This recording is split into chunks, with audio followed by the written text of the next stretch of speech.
இப்போ எண்ணெய் ஊற்றிக்கணும். நல்லெண்ணெய் இருந்தால் நல்லெண்ணெய் ஊற்றிக்கலாம். என்கிட்ட நல்லெண்ணெய் கிடையாது, அதனால் நண்டு குழம்புக்கு நல்லெண்ணெய் ஊற்றினா நல்லாயிருக்கும்.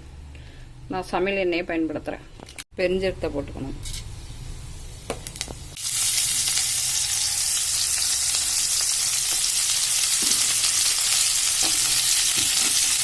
கருவேப்பிலை போட்டுக்கணும்.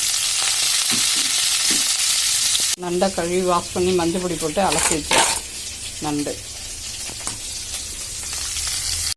தக்காளியை போடணும். நல்லா வதக்கணும்.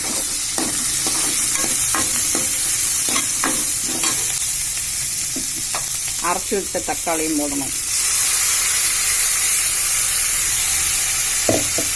நல்லா வதக்கணும்.